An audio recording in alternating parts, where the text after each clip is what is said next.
जय श्री कृष्ण भक्तों, जय श्री राधे राधे, हर हर महादेव। जैसे कि भी देवकी नंदन ठाकुर जी आप सभी कृष्ण भक्त जानते हैं, विरजवासी जानते हैं।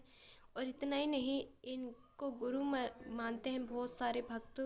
और ब्रज में तो जुड़े हैं इनसे, बाहर भी इनको बहुत ज़्यादा फॉलो करते हैं, बहुत ज़्यादा जुड़े हैं। और आस्था चैनल से टीवी पे जो उनकी कथा आती है, लाखों करोड़ों परिवार उनको सुनता है, श्रीमद् भागवत कथा।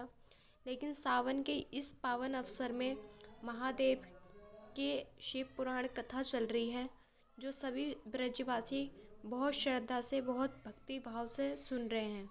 और कथा भक्ति भाव से ही सुननी चाहिए, और हमेशा जीवन में हमेशा के लिए जो सुनो धारण कर लो, क्योंकि भागवत कथा हमें बार बार नहीं मिलती सुनने, और ये मानव तन हमें बार बार नहीं मिलता। 84 लाख योनि के बाद हमें मानव योनि प्राप्त होती है। ना जाने कौन से अपराध हमसे सारे पुण्यों को नष्ट करा दे, को ना जाने हमारा ये तन वापस मिले या न मिले। परमात्मा से बिछड़े बहुत समय होता है हमें, जो हमें यही तन परमात्मा से मिलाता है, परमात्मा की यादों में रुलाता है, परमात्मा से प्रेम होता है, परमात्मा के भजन गा सकते हैं, परमात्मा की कथा सुन सकते हैं, गा सकते हैं। यहाँ तक कि भजन भी गा सकते हैं, तीर्थ यात्रा भी कर सकते हैं, गुणगान भी कर सकते हैं। यही मानव तन में ही कर सकते हो इतना सब कुछ, वरना और कोई योनि नहीं है जिसमें तुम भजन कर सको, परमात्मा को याद कर सको, या फिर तीर्थ यात्रा कर सको, या पद गा सको, या भागवत कथा सुन सको, या भागवत कथा बोल सको। और कोई सी योनि नहीं है। 84 लाख योनि के बाद हमें मानव तन योनि प्राप्त होती है। तो अपने जीवन में कथा टीवी के माध्यम से सुनो, ये यूट्यूब के माध्यम से सुनो, या कथा पंडाल में जाकर सुनो। कथा एक बहुत ज़्यादा कृपा होती है, जो महादेव की शिव पुराण कथा हो तो महादेव की बहुत कृपा है। अगर हनुमत कथा हो रही है तो बजरंग बली की बहुत कृपा है, और अगर श्रीमद् भागवत कथा हो रही है तो राधा रानी सरकार की बहुत कृपा है। उनकी कृपा के बिना कोई भी कार्य, यहाँ तक कि उनकी कृपा के बिना हम बोल भी नहीं सकते, हाथ पैर भी नहीं चला सकते, क्योंकि हमारी बॉडी को पावर देने वाले भी परमपिता परमात्मा ही हैं।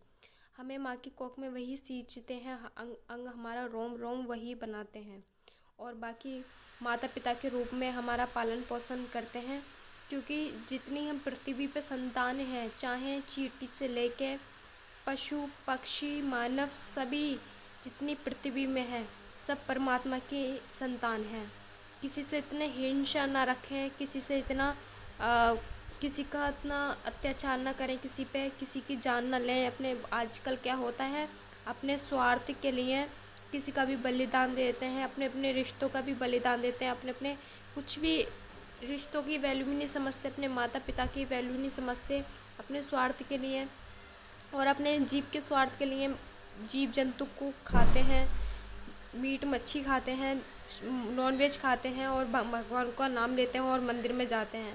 पहले अपने कर्म सही करें, अपना खान पीन सही करें, अपने विचार सही करें, अपनी बुद्धि सही करें। हाँ, जैसी स्थिति आए बढ़ती जाए वैसे अपने समय पे इंसान बदलता जाता है, लेकिन अपने धर्म को बदलते समय अपने धर्म को ना भूलें, अपनी संस्कृति को ना भूलें। ये खासकर ज़्यादा पढ़े लिखे लोग करते हैं, पढ़े लिखों के बच्चे ज़्यादा करते हैं। बड़े बड़े होटलों में जाते हैं, इतना महंगा खाना खाते हैं, लेकिन कोई रास्ते में भिखारी हो तो उसको भी कुछ नहीं देते, और खाना बड़े बड़े होटलों में जाकर ऐसे फेंक देते हैं, पूरा भी नहीं खाते, और गंदा खाना खाते हैं, नॉन वेज खाते हैं, ये चीज़ खाते हैं। भाई तुम्हारे घर में भगवान ने सब कुछ दिया, अपने घर पे खाओ, और इतना ही खाओ जितना अपने खा सको, फालतू वेस्ट मत क्या करो, क्योंकि अन्न है। इसी अन्न के लिए गरीब क्या से क्या करता है, क्या से कितनी मेहनत करता है, उस अन्न की वैल्यू समझो। अगर तुम्हें सनातनी बनना, अपने सनातन धर्म को मानते हो, तो छोटी सी छोटी बातों पे अपनी गलतियों पे गौर देना सीखो, उन गलतियों को सही करो। और हमेशा जीवन में कहते बिजनेस से आजकल हमारे पास इतना टाइम नहीं है, तो अपने बिजनेस को भी एडजस्ट करो, अपने फैमिली का टाइम भी एडजस्ट करो, और अपना लिए भी टाइम एडजस्ट करो।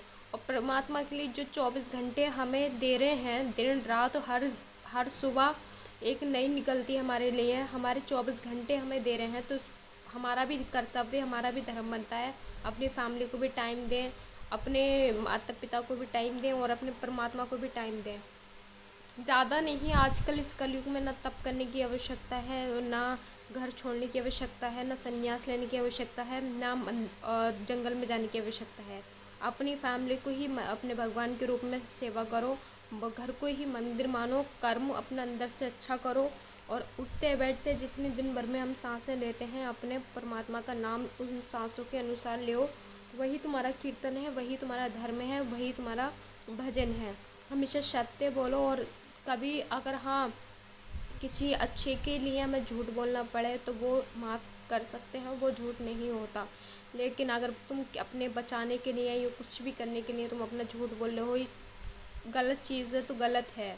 लेकिन हमेशा जीवन में ऐसे बैलेंस बनाओ अपनी ज़िंदगी का कि अपना टाइम वेस्ट भी ना हो और अपने कर्म अच्छे से हो। तो ये पढ़े लिखों के लोगों के लिए हैं, बिजनेस भी करते हैं लेकिन अपनी संस्कृति भी भूल जाते हैं, अपने माता पिता की सेवा भी भूल जाते हैं। तो अपने देखिए, हर चीज़ तुम पैसे से खरीद सकते हो, हर चीज़ आ जाएगी, लेकिन दो चीज़ें बहुत महंगा है।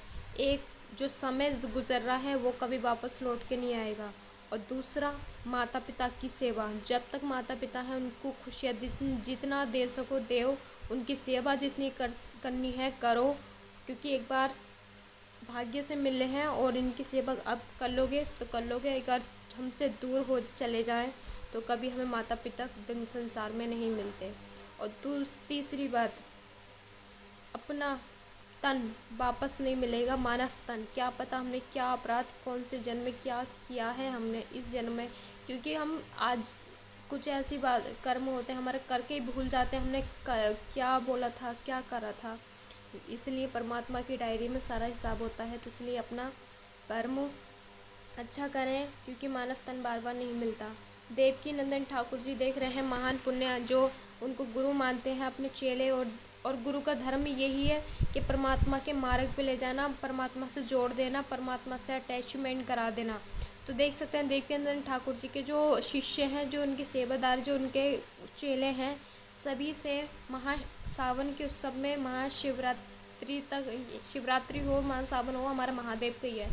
तो छोटे छोटे शिवलिंग बनवा रहे हैं सभी भक्तों से, पात्र में रख के सभी का महा अभिषेक कर रहे हैं, पुष्प बेलपत्र चावल रोली से, और पूरी फैमिली अपने अपने अभिषेक कर रही है। जितने शिवलिंग बना सकें बना रहे हैं भक्त और आप देख रहे हैं जो कि शिवलिंग जी से राधा नाम लिखा था, क्योंकि ये ब्रजवासी हैं, वृंदावन में रहना है, सौभाग्य प्राप्त है। कितने तप किए होंगे, कितनी महादेव की भक्ति की होगी, तब जाके इनको ये ब्रज धाम प्राप्त हुआ। तो अगर वीडियो अच्छी लगी तो वीडियो को लाइक कर लें, प्यारे प्यारे कमेंट कर दें। अगली